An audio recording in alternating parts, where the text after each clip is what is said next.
Downsizing, downsizing, downsizing. Wyższa efektywność, bardziej ekologiczny, jeszcze lepsze osiągi, niższe spalanie.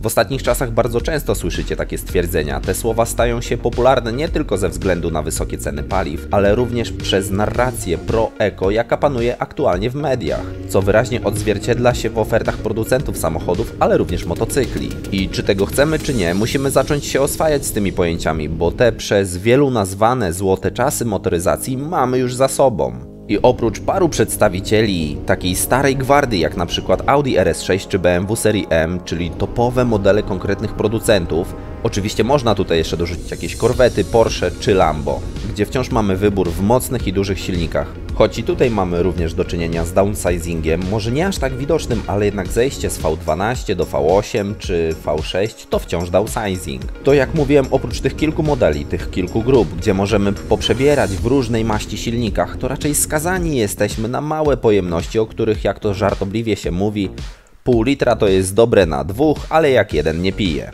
Tak więc, jeżeli interesuje Was, co to jest ten downsizing i co ja o tym myślę, czy jest to dobrze, czy źle, że tak się dzieje, to mówię Wam teraz siemanko i zapraszam Was na film.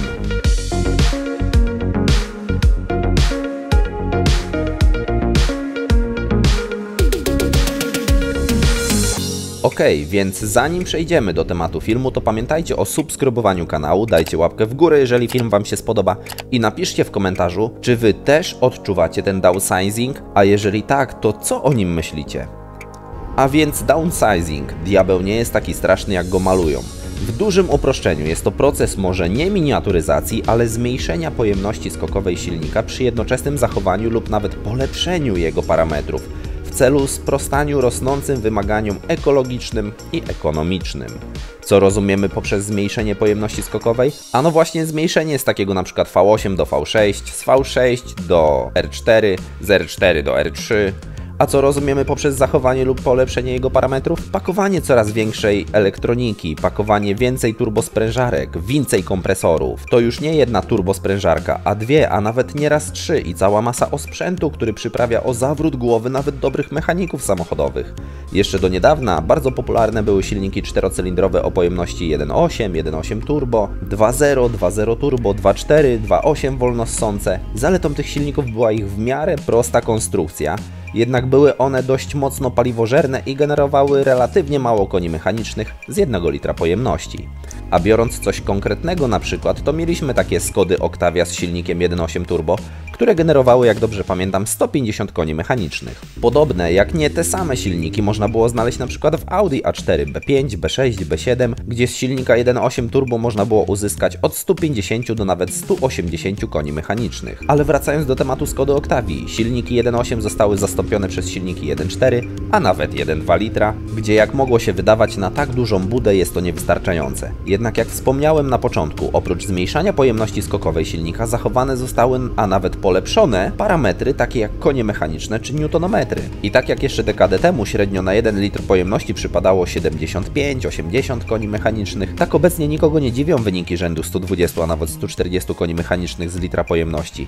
Spójrzcie na Superba 2.0 benzyna 272 konie. W czasach, kiedy kupowałem swoje pierwsze Audi, jakim było A4 B5 z silnikiem 1.9 TDI 110 koni mechanicznych, to silniki o mocy 100 koni mechanicznych z 1 litra pojemności zarezerwowane były często dla sportowych lub bardzo drogich aut. A w dzisiejszych czasach, kiedy przejedziemy się do salonu samochodowego, to oprócz tego, że w Skodzie Fabii znajdziemy 3-cylindrowy silnik o pojemności 1 litra i generujący od 75 do nawet 100 koni mechanicznych, to o zawrót głowy przyprawiają samochody z rodzaju SUV, gdzie do dużej budy wkładane są nierzadko 1-litrowe silniki. Czy to dobrze, czy to źle, to już każdy powinien sam sobie ocenić. Na temat trwałości też nie będę się wypowiadał, bo sam wiem tyle, ile przeczytam. Moje auto jeszcze się nie rozsypało, a więc mogą o tym powiedzieć Wam wyspecjalizowani youtuberzy, którzy tych samochodów testują na pęczki. To co jednak zauważyłem to to, że moje Audi 1.8 turbo o mocy 160 koni mechanicznych w budzie B7 na jedynce bez gazu turlała się bardzo dobrze, a jadąc na niskich obrotach, czy to na jedynce, czy dwójce, czy trójce, nie było efektu terkotania silnika, telepania się całej budy, a takie efekty niestety da się zauważyć, kiedy jedziemy tymi nowoczesnymi konstrukcjami o pojemności nieprzekraczającej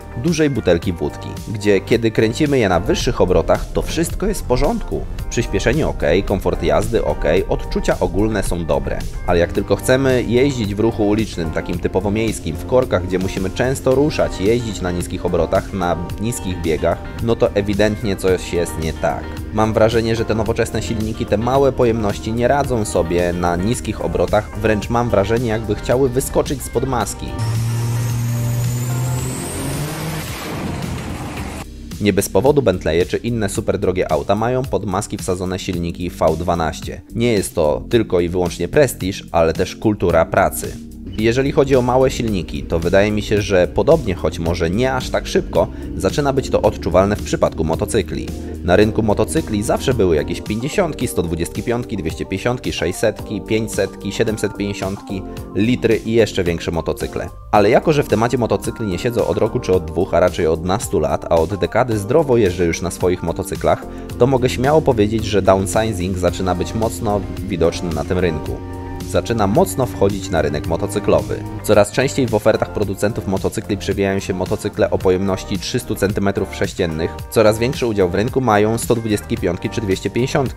Oczywiście koszt zakupu i eksploatacji paliwo jest niższy w takiej 250 jak w litrze, ale gołym okiem widać, w jakim kierunku zmierza marketing. I nie to, żeby nie dało się kupić dużego motocykla, oczywiście, że się da. Co prawda rozstrzał cenowy między 250, 300 czy nawet 600 cm, a litrem potrafi być niemal dwukrotny, ale wciąż jesteśmy w stanie kupić i mamy wybór pomiędzy małym a dużym silnikiem w motocyklach. W przypadku samochodów osobowych jesteśmy już nierzadko stawiani pod ścianą i bez względu na to, czy chcemy kupić Skodę Scalę, Octavię czy Kodiaka, to musimy pogodzić się z tym, że pod maską trafi do nas jakiś nowoczesny karakan, który rykiem z głośników będzie udawał kogoś, kim nie jest.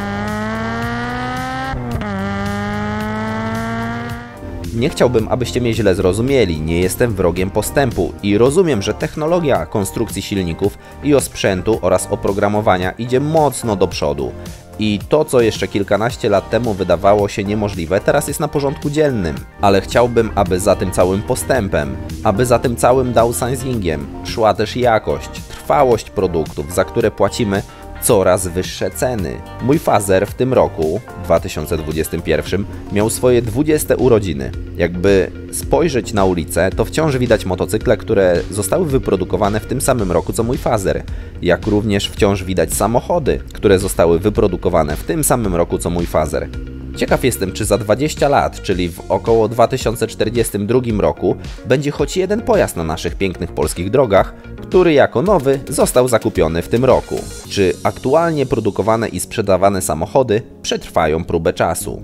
Dajcie znać w komentarzach, co wy myślicie o tym kierunku, w którym nieuchronnie kroczy nasza motoryzacja. Dziękuję wam bardzo za oglądanie filmu, trzymajcie się, na razie, cześć!